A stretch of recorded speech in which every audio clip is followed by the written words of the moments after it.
llamamos de desarrollo industrial de ingredientes para la salud. Son los investigadores que trabajan en el tema de tecnología agroalimentaria, lo que llamamos química de alimentos, pero en el caso de Manuel, por su faceta de microbiólogo, él busca sobre todo moléculas de interés antibacteriano, como nos va a contar ahora. Gracias, Manuel. Buenos días. Bueno, yo voy a tratar de ser lo más breve posible y de contaros toda la evolución que he llevado desde un periodo bastante amplio, desde el 2009 hasta el. Bueno, la disertación lleva por título estos productos de frutas como fuentes de antibacterianos. Podríamos hablar más precisamente antimicrobianos. Efectos particulares contra bacterias benéficas y patógenas.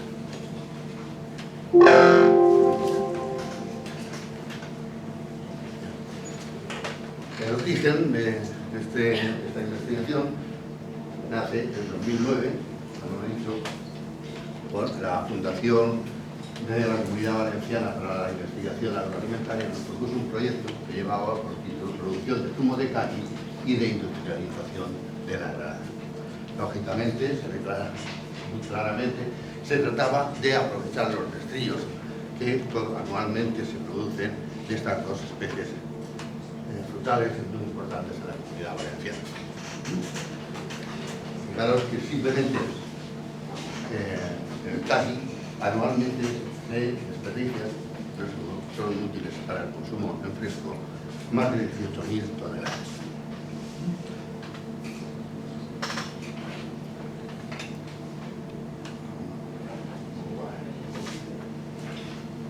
Siguiendo un modelo de economía circular, donde tratamos de aprovechar todo y reducir al mínimo los residuos resultantes, diseñamos un diagrama de flujo industrial para la producción de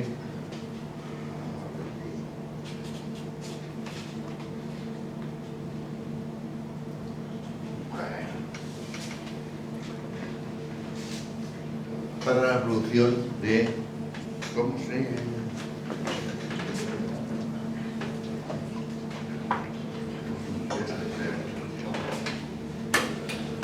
Para la producción de un zumo clarificado y pasteurizado de carne. En ese proceso se producía un residuo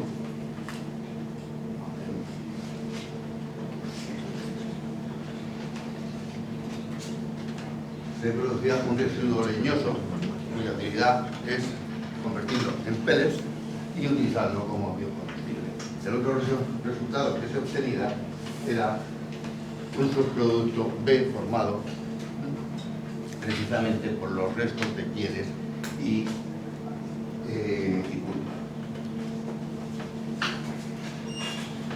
Ese subproducto B es que utilizamos para base del aislamiento, el fraccionamiento de los biocompuestos más importantes que se encuentran en estas frutas. Carotenoides, compuestos fenólicos y la fibra sintética. Precisamente la caracterización y el estudio, la evaluación biológica de estas fracciones, constituyó el proyecto financiado por el Ministerio que llevaba por título Ingredientes Industriales en el uso integral del pésimo, del carne, un ejemplo de bioeconomía. Nosotros nos vamos a centrar precisamente en esta evaluación biológica, sobre todo de forma especial en la actividad antimicrobiana y antibacteriana. Bueno, lo primero que hicimos, a partir del primer grupo de compuestos bioactivos, tanto de carotenoides, fue determinar la concentración mínima inhibitoria, la concentración mínima bactericida y fungicida, concentraciones subinhibitorias y el porcentaje de inhibición que se conseguía con la concentración mínima inhibitoria frente a un número reducido de bacterias o de hongos. Destacar el caso de la levadura Candida albicans, su baja concentración mínima inhibitoria, 3,75 miligramos por mililitro, que nos daba prácticamente un 68% de inhibición, como se puede apreciar en las diapositivas.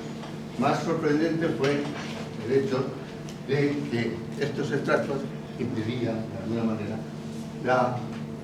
actuaban de una forma diferencial en la lesión microbiana a queratinocitos humanos, células de la piel humana. Como podemos ver, en residentes habituales de la piel humana, como puede ser Cutibacterium acnes y Staphylococcus epidermidis, su multiplicación, su proliferación se ve aumentada. Sin embargo, en patógenos como Escherichia coli o Staphylococcus aureus, esta se ve bastante mal. Estos resultados, junto con la caracterización química correspondiente, fueron objeto de publicaciones como la que os muestro ahí o esta siguiente. Llegamos así al segundo grupo de compuestos bioactivos que queremos estudiar. Se trataba, en definitiva, de evaluar su efecto, el efecto de la fibra dietética, en cepas bacterianas tanto benéficas o beneficiosas como patógenas, después de llevar a cabo en ellas un proceso de digestión in vitro celular.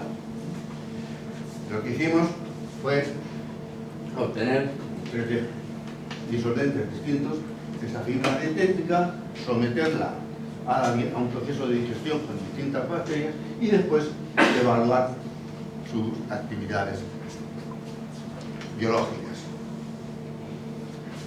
La sorpresa fue que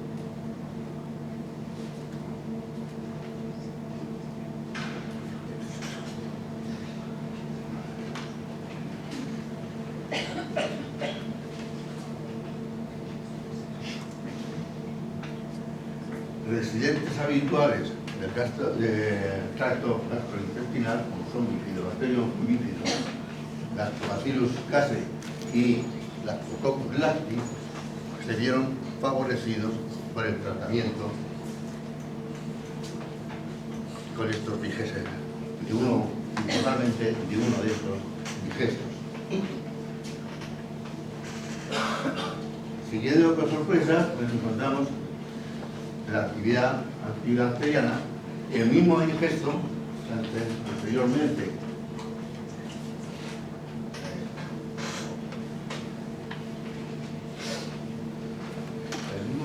que anteriormente había mostrado esa actividad prebiótica, también manifestaba una actividad antibacteriana frente a patógenos como Staphylococcus aureus, claro, que era capaz de producir un 37% de inhibición del crecimiento en esa bacteria.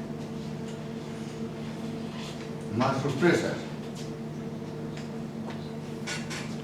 Ese mismo digesto era capaz de inhibir el inicio de la agregación bacteriana en la formación de biopelículas, biofilms, tanto en Pseudomonas putida como Staphylococcus aureus o Bacillus subtilis, e incluso inhibir un 50% de el biofilm preformado, la biopelícula preformada en el Staphylococcus aureus. Tratamos para ver si tenía algún efecto sobre la resistencia bacteriana, pues tratamos también de estudiar si conocía cuál era el efecto de la combinación de estos extractos con antibióticos como son las amoxicilina y gentamicina, que prácticamente han perdido su utilidad en medicina, debido a que prácticamente todas las bacterias han desarrollado resistencia a estos antibióticos. Bueno, la sorpresa fue que prácticamente en todos los microorganismos que ensayamos, en este caso bacterias, todos, el efecto es sinérgico, es decir, mayor de la suma de los efectos individuales del antibiótico y el extracto.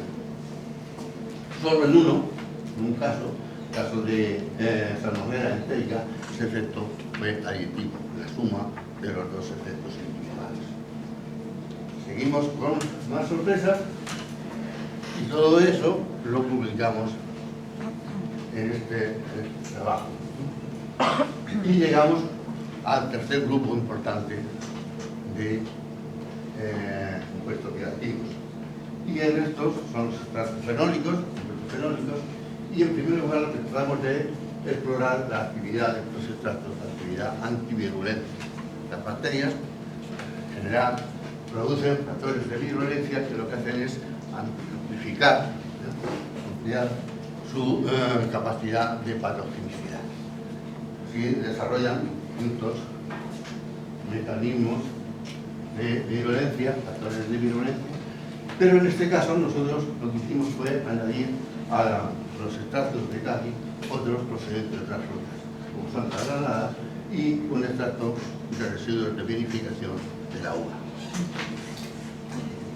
Bien, siguiendo con el mismo proceso que antes, lo que hicimos, empezamos por evaluar la actividad antibacteriana. Como podemos ver, aquí para cada uno de los extractos evaluamos,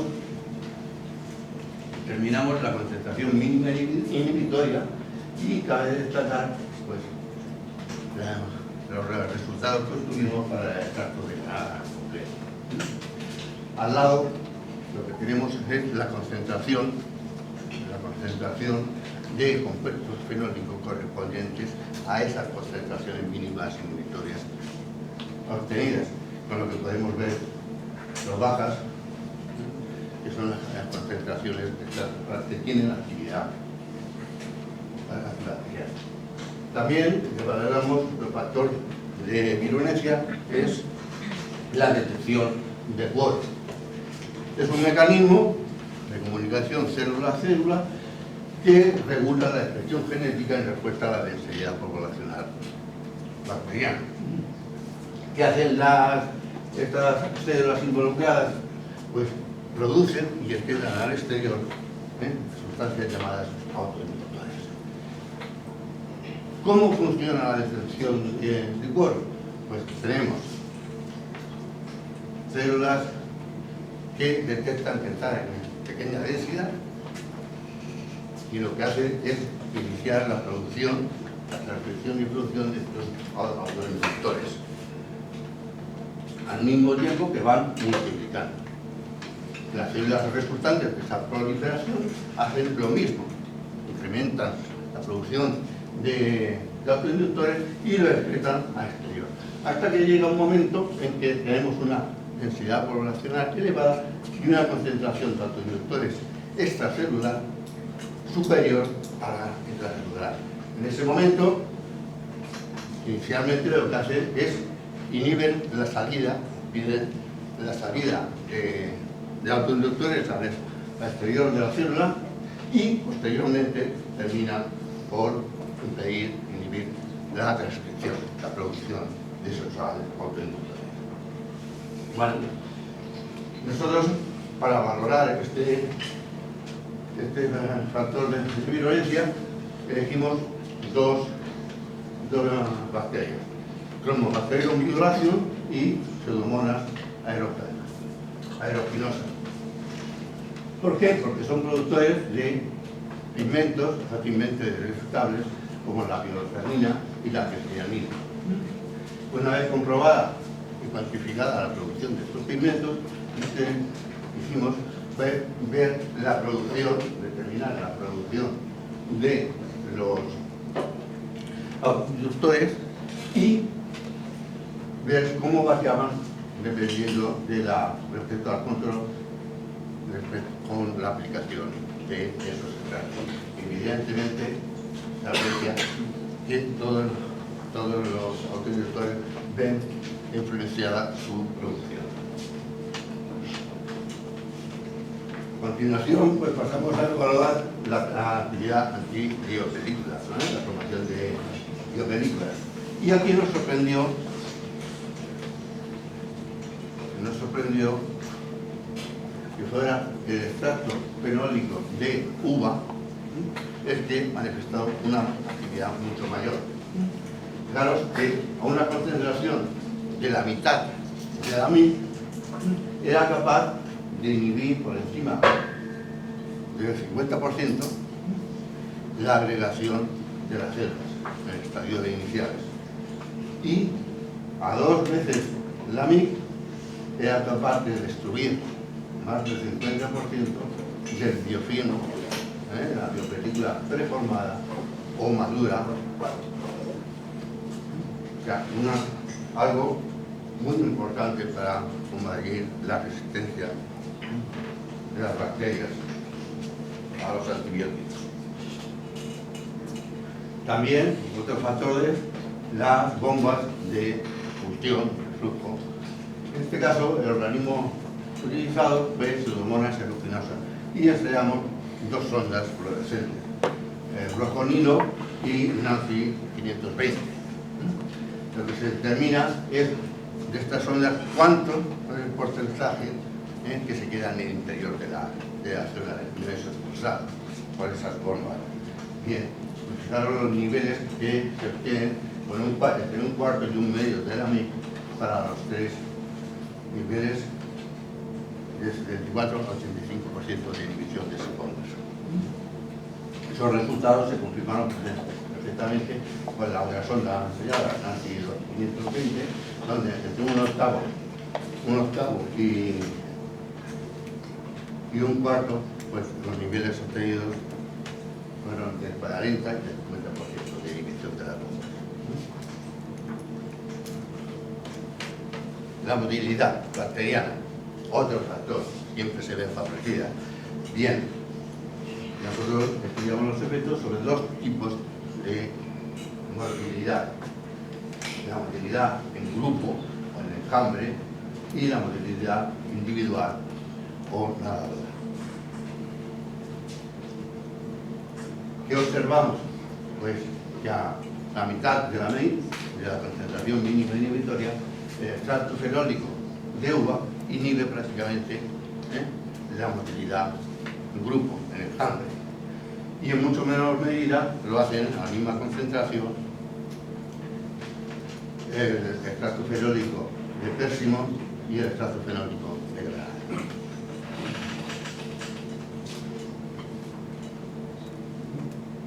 Pues el último factor de influencia que ensayamos fue la actividad respecto a la alta masa, actividad que utilizan las bacterias para destruir determinados antibióticos, los beta-galactámicos principalmente, ¿no? Bien, pues claro, a la mitad de la concentración mínima inhibitoria, los extractos, estos extractos consiguen un grado de inhibición entre el 50 y el 85% de inhibición de esa enzima, de esa lactamasa.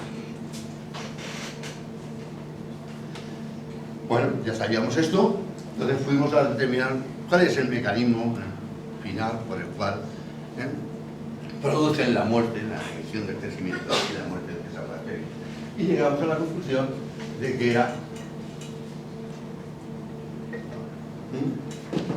la producción de daños en la membrana celular o la membrana plasmática. Fijaros, si simplemente nos basamos en las células dañadas, no en la expulsión de la sonda que utilizamos, concentraciones de prácticamente en todos los casos, tanto para el extracto fenólico de granada como para el de pérsimo, necesitamos concentraciones del doble de la MIC para producir daños similares en la membrana a la antibiótico. Bueno, esto fue publicado en esta. Y por último, lo que tratamos de determinar fue el efecto citoprotector de esos extractos. En este caso, pues nos sorprendió enormemente el comportamiento del extracto de pérsimo, que es capaz de inhibir la adhesión de Salmonella entérica a células humanas CACO2, tanto por inhibición competitiva, si le añadimos tanto las bacterias como el extracto a la vez simultáneamente, por expulsión, si añadimos primero, el extracto o por desplazamientos, en lo que lo añadimos primero son las bacterias.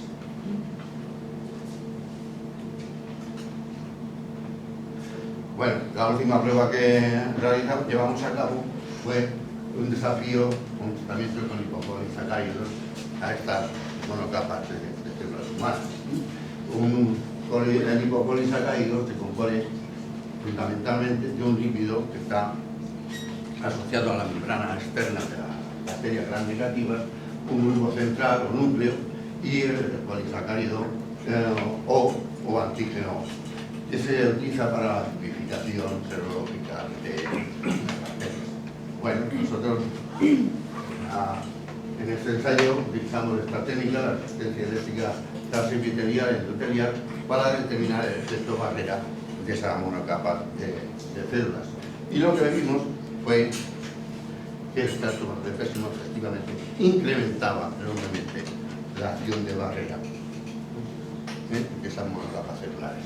El trato de granada lo hacía a mucha menor intensidad. Bueno, esto lo estamos elaborando en este momento y bueno, este es el grupo que ha trabajado y nada más, muchas gracias por escuchar.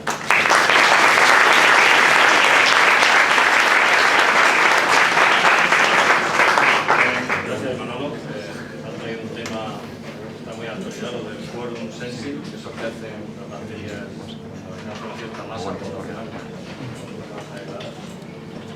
Una o dos preguntas para Manuel Valero. Bien.